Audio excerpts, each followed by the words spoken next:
Namaste, Jai Hind, and welcome to this very special edition of The Right Stand, coming to you from the second floor here at the International Media Centre, the same spot where I started at about 7:15 a.m. this morning, ladies and gentlemen. I'm back here, but the view of the Bharat Mandapam is just phenomenal in the sun, in the dark.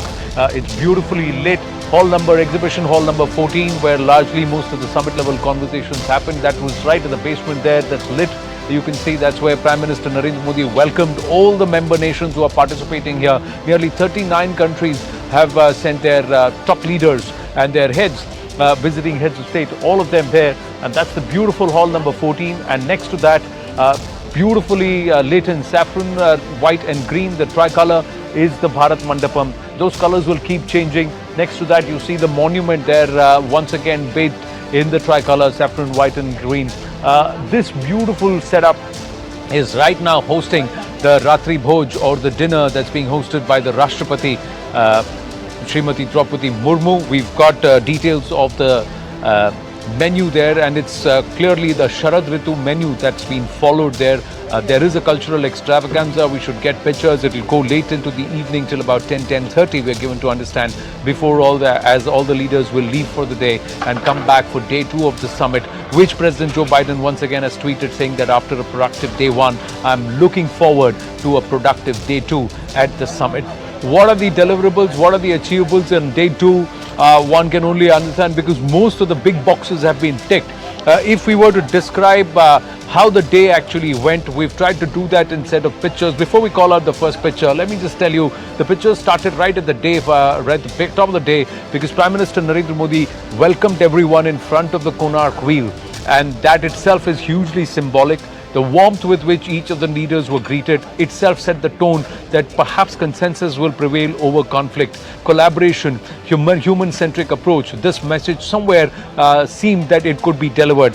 And thereafter, it started soon after Prime Minister Narendra Modi's opening speech, where he talked about India's ancient wisdom, the Vishnu Stambh in Delhi, which in Prakrit talks about the welfare of all human beings should be established or should be ensured, a 2,500-year-old message. And from there he globalized the message of Sabka Saath, and then announced that the African nations will become a permanent member of the G20, and they will sit at the chair through the 2-day leadership summit.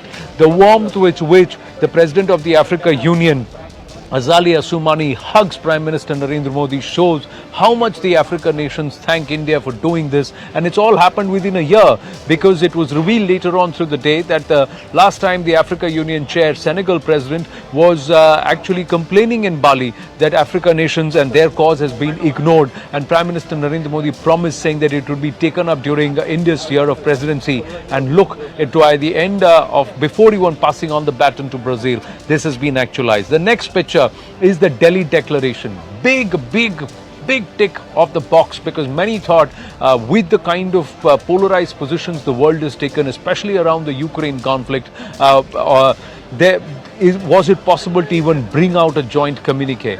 And that is something the Sherpas have really worked. And Amitabh Kant, the Sherpa of the G20, openly crediting, along with Foreign Minister Jaishankar, openly crediting the emerging nations, saying nations like Turkey, nations like Indonesia, nations like South Africa, they played a key role in making sure that all the other nations, differing nations, came on board for a larger cause. The way the 8 paras of geopolitics have been worded, especially those 2 paras on the Ukraine war, is something which was in agreement for all nations. China and Russia also agreeing to it, and that was significant, that consensus happened.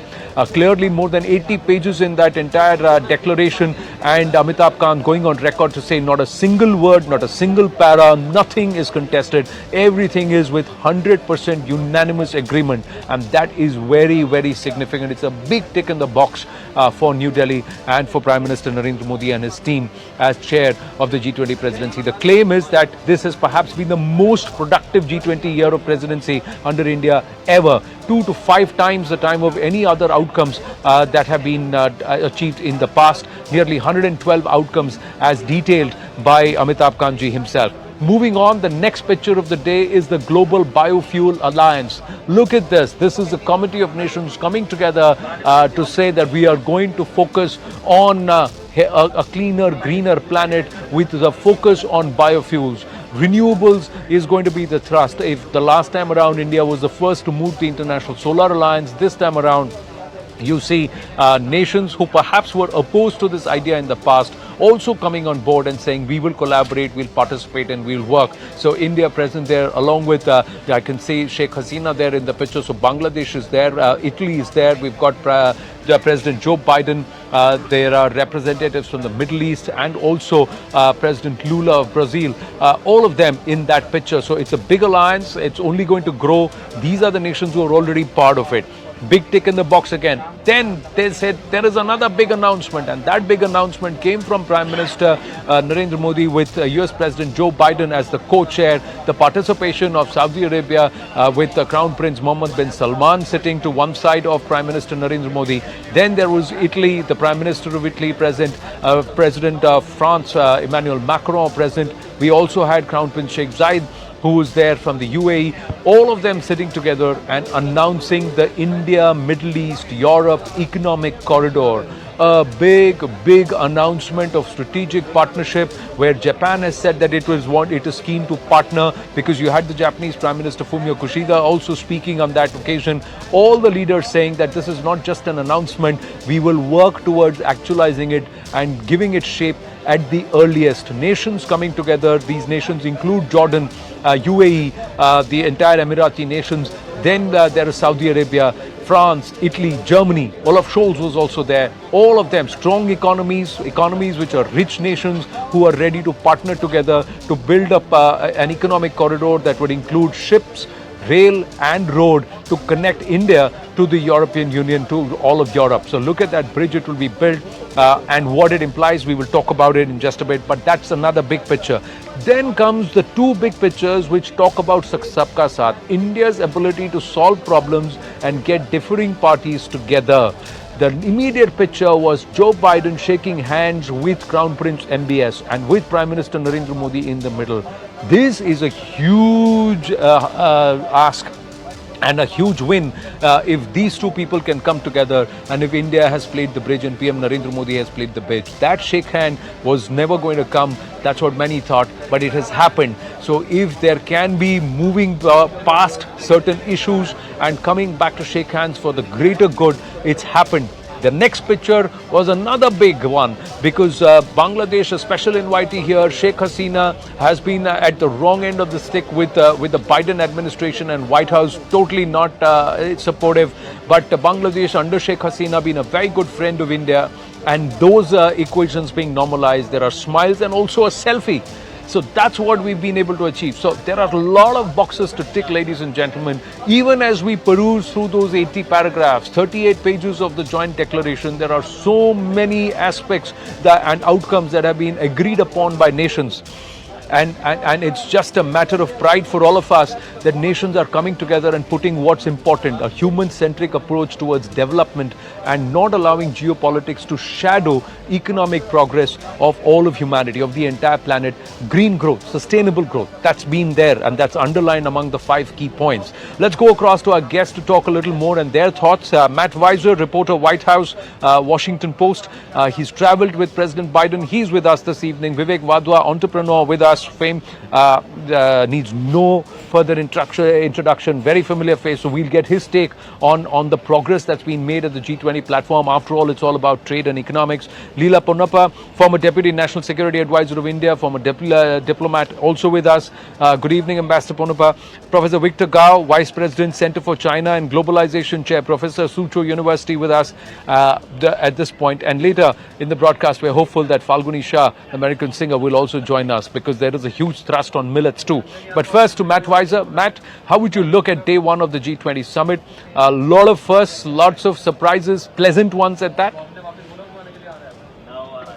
Yes, especially from the U.S. perspective and talking to a lot of Biden administration officials, they were cautiously optimistic, I would say, about the joint declaration, that it would come at all. I think the fact that it came today and kind of, quite frankly, on the early side. I remember being in Bali a year ago, and it came a little bit later, and there was a lot more tension around it. So the fact that they did come to agreement on it, now there will be some criticism that it doesn't go as harshly against Russia in this. So they had to tone down some of the language, I think, to get everybody on the same page. But the fact that they did, I think, is something that the Biden administration is very pleased with. And then you also outlined the India to Europe economic partnership. That's another big item on the Biden agenda. So that economic corridor, it has been a big item that has come together quite quickly and quietly over the past couple of months, and we're seeing the fruits of a lot of those labors today with that announcement. That again, from the Biden side, as early as a couple nights ago, they were hopeful that they'd put the pieces together to make that announcement, but we're not positive yet. So the fact that they had those two announcements, I think, were quite significant from their perspective. Let me just quickly read through the two paragraphs, paragraphs 8 and 9 on geopolitics, which specifically mention the Ukraine war. Importantly, while China and Russia have maintained it's just a conflict or a military operation, the word war was included.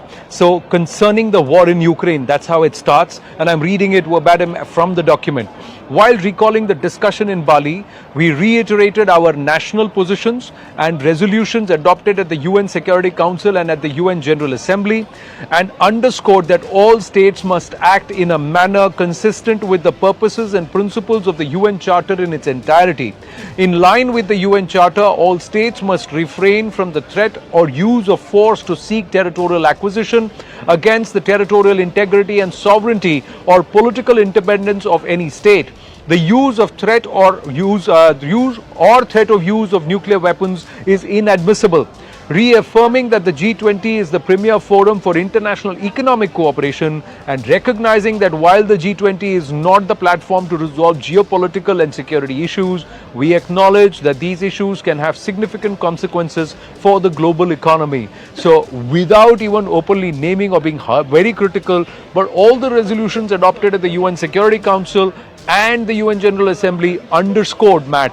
And so that's why perhaps, but critical, that it starts with concerning the war in Ukraine. It definitely mentions the war in Ukraine, which it calls it a war, and it references Ukraine.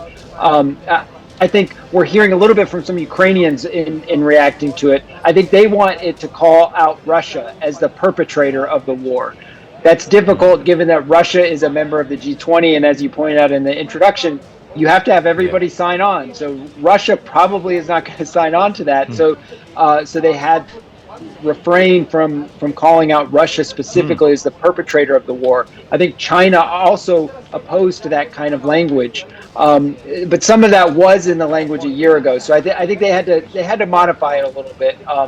But as you point out, it does call it a war, and it does highlight Ukraine, and it highlights the impacts of the war to the people. Yes, it very clearly says that there is a geopolitical impact, even though it's a trade forum or an economic forum. But more importantly, they say we reiterated our national positions and resolutions adopted at the UN Security Council and UN General Assembly. So the wordings there were very harsh, and they said we are reiterating that position, and also what was adopted at the UNSC and UN General Assembly.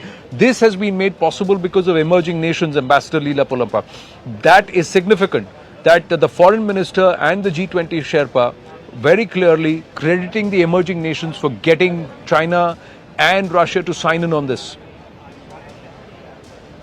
Absolutely, because the point is, as the G20 itself at its very establishment declared, that it was the primary forum for global economic governance. And despite a highly expanded agenda, which moves from financial stability and monetary issues to virtually everything under the sun, gender, education, health, and so on, the point was that you don't hold this up because of the introduction of politics into it. Because the disclaimer that this is not a forum for political or strategic discussions was there in the Bali Declaration as well. And I think the same holds good over here and in any further G20 discussions. Essentially, what does the para say? It says that we agree to disagree, but we have certain basic norms that everybody abided by. That's what it was. Yes. And I would think True. that neither Russia nor China wanted to be spoilers in this particular case. Essentially, what if they had held out, it would have been to exercise a veto, right? And they did not wish to do that in terms of what G20 stands for, which is really work in progress regarding redefining, reinventing, if you will, effective multilateralism. And I'm sure some of the other member countries also said, look, don't hold it up just for this, because this is not the forum to discuss it. We'll take care of it in votes in the UN and wherever else, but not over here. And we'll underline whatever we have said in the UN. Somewhere, do you think that was the compromise, that Russia and China, on the one hand, while they were not explicitly mentioned, but it was called a war, not a conflict or a military operation? You think that's where the compromise was? Frankly, I haven't had the time to compare this with what was said at Bali. If you say the war was introduced, I think that was something that they could let go by. But you also note that it says that national positions were reiterated. So there again, so they can go home and say, yes, we held out. We stuck to our guns. That's not meant to be a pun, but that I think this is there was something in it for everybody. They could all go back and say, well, we took care of our interests. But Ambassador Ponnappa, my question is, has India now shown that it is a conflict resolver, it's a problem solver? When you get into a position of a problem solver, you automatically get into a position of strength. Bharat gets into a position of strength geopolitically.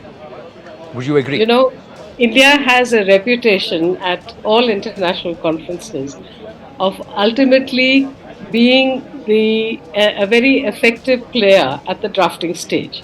Because at the end of every conference, what is the outcome? You know, we've got everything that's happening in Delhi right now. But scholars, researchers, successor officials and so on will all go to the document. What did it say? And this, I think, is one of India's diplomatic strengths. And I have no doubt that it came into play over here. I'm sure our diplomatic colleagues worked at least as hard as you have, and not just early in the morning, probably late at night too. No, they've been working very hard, and I've seen them at close quarters. In fact, the Sherpa meets ran for 3 or 4 days from 2 p.m. to 2 a.m. And I know how Mr. Kant and his team have been, and he credited them ably for solving especially the geopolitical matters. In terms of trade, we've seen how they've been working through the delegate level outcomes and at various levels. And they've clearly outlined that be it Chennai, be it Deccan, be it Goa, be it Jaipur, there were significant outcomes that were drawn at various levels. Vivek Wadhwa, the 5 points that Amitabh Kant highlighted from the statement, from the declaration: strong, sustainable, balanced and inclusive growth, accelerating progress on SDGs, Green Development Pact for a sustainable future, multilateral institutions for the 21st century, and reinvigorating multilateralism. How would you read this? And then he underlined that women-led development was also given a lot of emphasis and has been given a lot of emphasis in the joint declaration. Amitabh has done a wonderful job at summarizing the key challenges that all nations face. You know, more if you step up, go up a couple of levels, don't worry about declarations and tiny details. The fact is that India has now regained its position in the world. India has always led the world. And for hundreds of years, while it was colonialized and literally raped and pillaged, it developed an inferiority complex. For the first time ever, I'm seeing India now asserting itself and taking its role in the world and showing the confidence to lead. So this is just the beginning. Now I hope to see India leading the United Nations and leading in other efforts all across the world, not only in science and technology, but in every other aspect.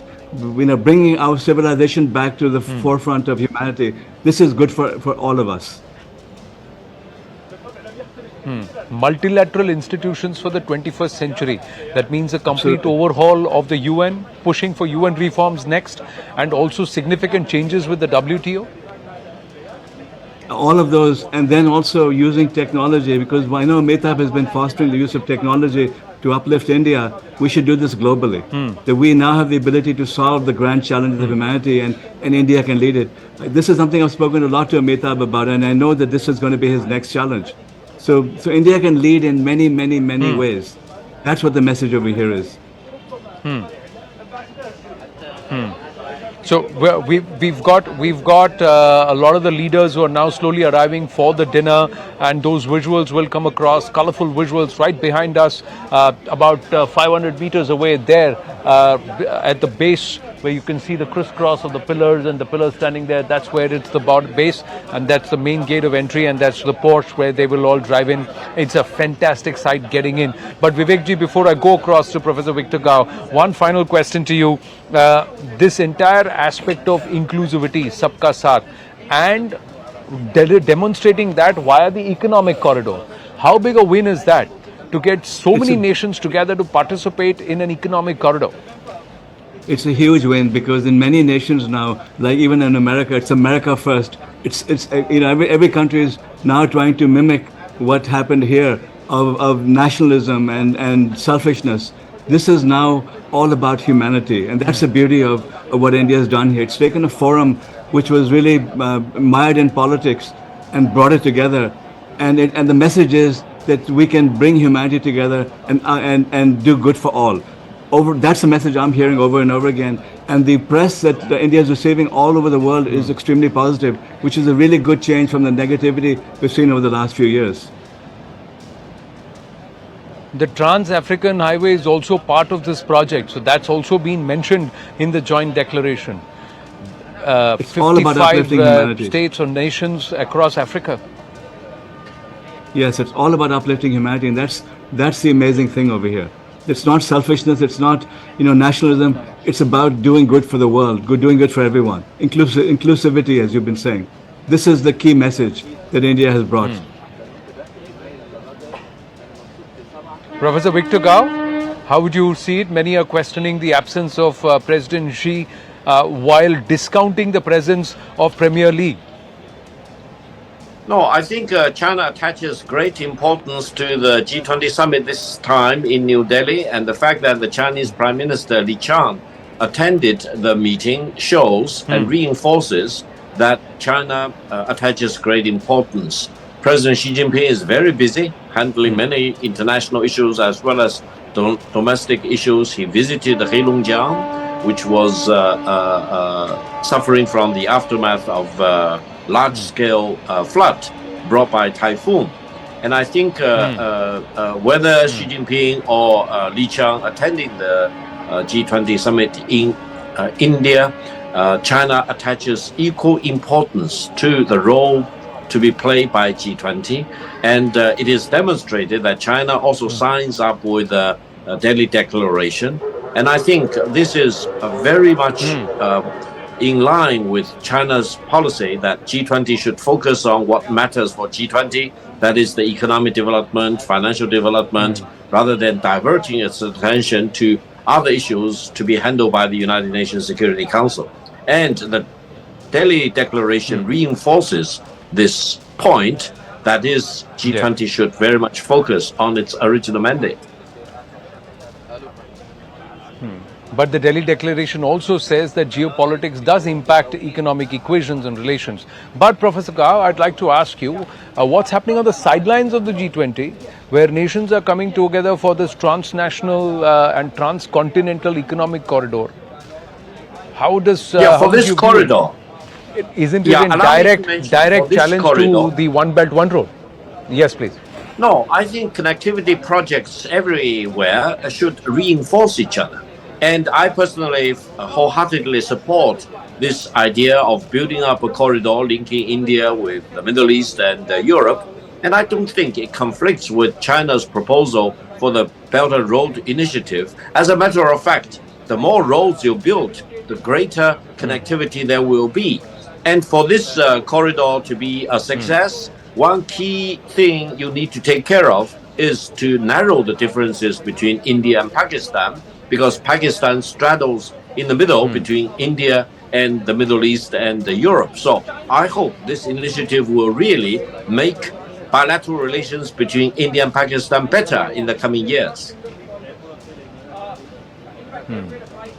Well, you'll have to see, because China has a key role to play in trying to keep the pot boiling, Professor Victor Gao.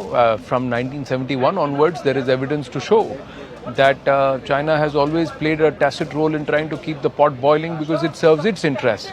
Aksai Chin, POJK, Gilgit region, all of these are today under PLA control. And that is of strategic interest. And that's because the pot was kept boiling between India and Pakistan, Professor Victor Gao. Well, there is no denying that there is territorial dispute between China and India in three sections: eastern section, middle section, and the western section. And I think it eventually will be resolved by wisdom and courage and vision demonstrated by China and India. I'm an optimist that eventually China and India will be able to reach peaceful negotiation and results and settlement of these territorial disputes. And China wants to have peace and stability and cooperation with India. And I do believe that the Chinese nation and the Indian nation, both counting for 1.4 billion people and more, are two great nations in the world, and both are shining examples of the global South. So why couldn't we overcome the differences and embrace each other as brothers and sisters? That's because one wants to lead, the other is just a voice for everyone. One wants to claim territory that doesn't belong to it and even challenge sovereignty. The other does not want to do it, but it just claims what is rightfully its. So the attitude is different, and that's a simple point, that if India and China cannot have an economic corridor between these two nations, as you say, there is a lot left to be desired in terms of walking the talk, Professor Gao. I'll come back to you, sir. Just going back to Matt Weiser. Matt, President Joe Biden also was there in another picture that I didn't talk about, and that visual had the World Bank chief, had India Prime Minister, they had the Brazilian president, and also the South Africa head of state. So all of them were there in this picture. Is that a significant indication, because that was also mentioned in the press conference, the presidency briefing, that there will be significant infusion of funds so that debt can be serviced? The example of Chad was raised, and they said they'll help other African nations also to perhaps emerge out of debt. A direct hint at helping nations wring free from China's debt diplomacy. Yes, there were two important things about that picture. The first is a policy perspective from the U.S., who's trying to inject more money through the World Bank to help developing countries. There's a proposal before the United States Congress for $3 billion that the U.S. believes will then increase in funds, and they're hoping other countries will get on board. The other thing that was important about that picture, according from the Biden administration, was that it was a picture that showcased the future heads of the G20, the hosts of the next three versions of the G20. And the U.S. And many of the countries here are trying to establish the relevance of the G20. There was some concern, given the absence of the Chinese president and the Russian president not being here, that it would lose a little bit of its relevance. And so the U.S. administration officials from Joe Biden pointed to that picture as a reason to show that this is an important alliance. It can still do important, relevant work. And you had the leaders of the countries of the next several G20s there together to demonstrate that they were in solidarity and promoting the G20 going forward, and that the work can be important that happens at these annual conferences. Matt Weiser, thank you for your time. I'm going to take this conversation forward with Ambassador Leela Ponnappa and Vivek Wadhwa and Professor Victor Gao. Ambassador Leela Ponnappa, if we look at the trade corridor itself, how significant is it? Because each of the nations who are participating have a geopolitical stake in making this corridor happen too. Along with trade, there are other tugs and pulls which will get addressed. I think any connectivity project, as one of the panelists mentioned earlier, is big and to be welcomed. And the devil is always in the detail. Now, we've heard of connectivity projects earlier. Yes. If you recall the UNOCAL proposal for a pipeline, or a gas pipeline from Turkmenistan through Afghanistan and Pakistan into India, which was the obvious market. That did not take off because of Pakistan's intransigence. And I don't know whether China tried advising Yeah. Pakistan to come on board, but obviously nothing worked. There was also a proposal for the Oman India gas pipeline underwater. But I think there were technical problems over there and that did not come through. So now what we are looking at is a multimodal proposal. Rail, apparently, and I suppose there would be road as well, and there will be a sea bridge. Yes. And the point is, where does Yeah. it terminate? We were told Saudi Arabia, but then after that, we heard so many other European countries saying they wish to come on board. And frankly, when I first heard about this, I Yes. said, where in Saudi Arabia is this going to start or end? Obviously, the answer would be that it goes through to the Mediterranean. And this again is an area of great interest to India because so much of our trade passes through the Mediterranean. And therefore, I think any such connectivity project, whether to our west, as in this, or to our east, where there are opportunities through Myanmar, northern Thailand, Laos to Vietnam, all the way up to Da Nang and the South China Sea and the Pacific Ocean. These are projects waiting to be done. The gestation period for these things sometimes tends to take a long time, but that's natural given that there are Right. different standards and laws and so on that have to be harmonized. But I think it's a big idea, and I think a connectivity project like this needs to be pursued because this is ultimately what will bring people together and create common stakeholders. And that is always a surefire Would you read guarantee much? of stability.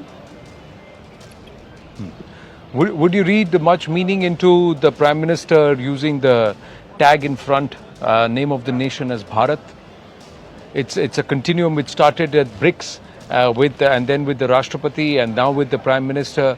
Is it indicative of something? Will this have Obviously, it's huge indicative international of something. diplomatic ramifications ahead of UNGA? Well, Article 1 of the Constitution is very clear in terms of India, that is Bharat. So we'll have to see how this works, how this progresses. At a very simple operational point, shall I say that it would then move India up from the I category to B, and therefore, if you follow the alphabetical order, we'd be B. an earlier speaker. But So the rise of Bharat, so it also moves up alphabetically. Yes, Yes. please. One of your earlier speakers, Mr. Wadhwa, I believe, talked about India at some stage taking a slightly lower profile because it had developed an inferiority complex. I would question that. I don't think that was ever the case. India has had enormous challenges, and everything that we have done since independence has brought us to this point. I think what's the summit that has just taken place has obviously done great things, not just for Delhi, but for the rest of the country. And if you follow the processes that G20 has followed through their Right. working groups, through their engagement groups, and so on, there's a lot of preparatory work that took place for this summit. When the NAM summit was held here, there were 90 plus Right. delegations, but it was a different India at that time. Our economy was not so strong. We had a whole lot of other challenges.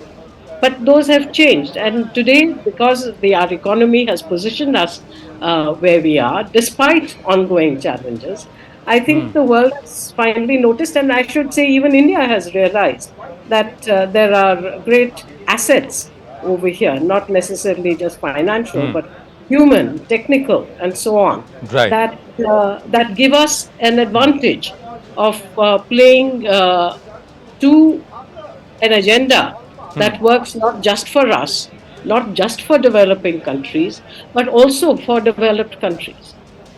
We are an investor in many developed Yeah, countries. We it is provide true. jobs. Our people pay taxes and over somewhere, there. and yeah, yes. And somewhere unwritten line where in English you would say India, in Hindi you would move to Bharat.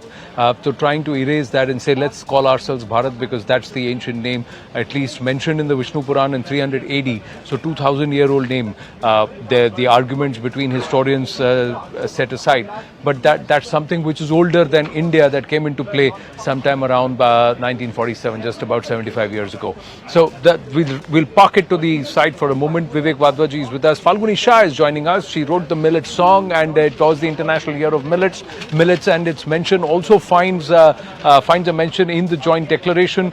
But Falguni Shah, your thoughts on day one of the G20 Summit, and especially the New Delhi Declaration?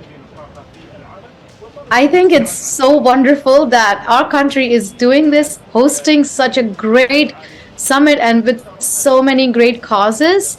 I live here, so I have yet to catch up to everything that's happening. But from what I've heard, it's about economic growth, it's about women empowerment, and also about climate change, which is very close to what we wrote the song for, millets, because millets, as you know, everybody knows in India that it's a supreme super grain that is grown in low rainfall regions. So for the future generations, the Prime Minister's vision was to use music to help end hunger with millets. So I feel like even today in the dinner they have millets, if I'm not mistaken.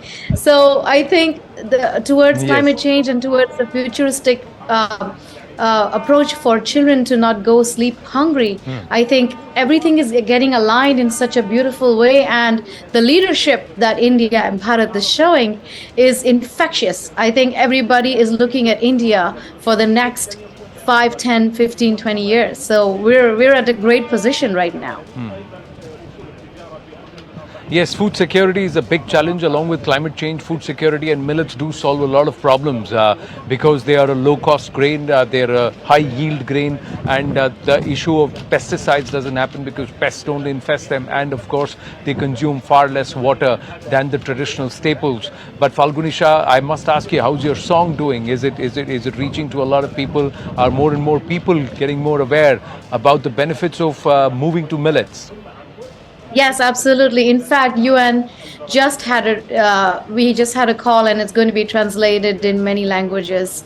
At least the interviews that we have done to promote the millets all over the world, not just Asia, not just America, but everywhere where the planet is being threatened by droughts. So this is a universal helping project that we need to embrace, and everybody is getting aware of the strength of our millets that our Indian small farmers are growing and exporting to the world. So not only it benefits the economy of India, but it also feeds the world. You have to do the millet song, at least 2 lines. You want me to sing it? Yes, please. Oh, okay. Well, I'll sing the Hindi part because, we're talking Bharat now. So, yeah, sure. Le lo bajri juwar,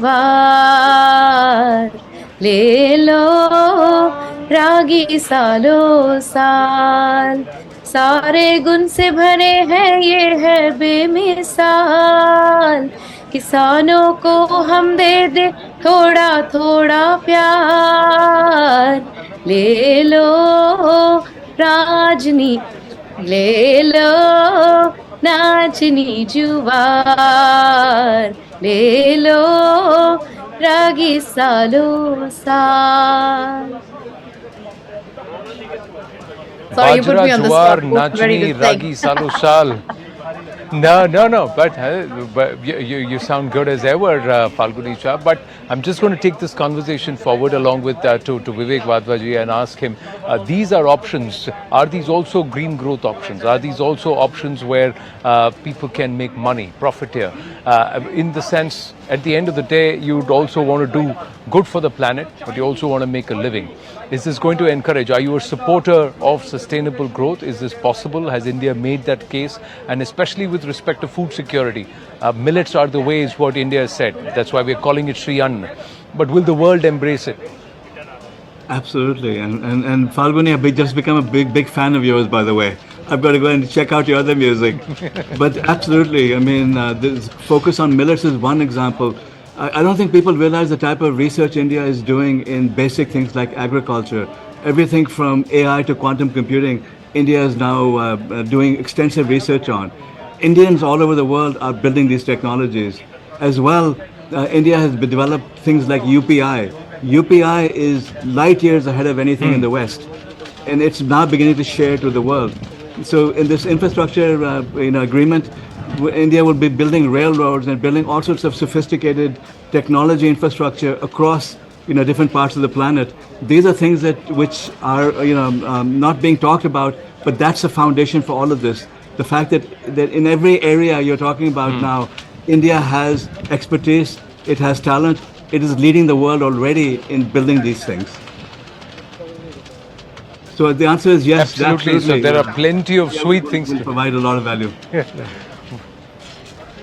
Yeah, it should, and we're looking forward. Day one comes to a close with the cultural evening just getting underway, the dinner, and there is a cultural extravaganza. We should get the pictures coming through. It should last till about 10:30. A lot of positives, a lot of good energy, consensus, cohesion that was witnessed. Is that going to spill over into day two, and will there be an icing on the cake to actually look at it? We'll have to wait and watch. I thank all our panelists for joining us on this very special effort of the Right Stand this evening. We're going to take a very short break.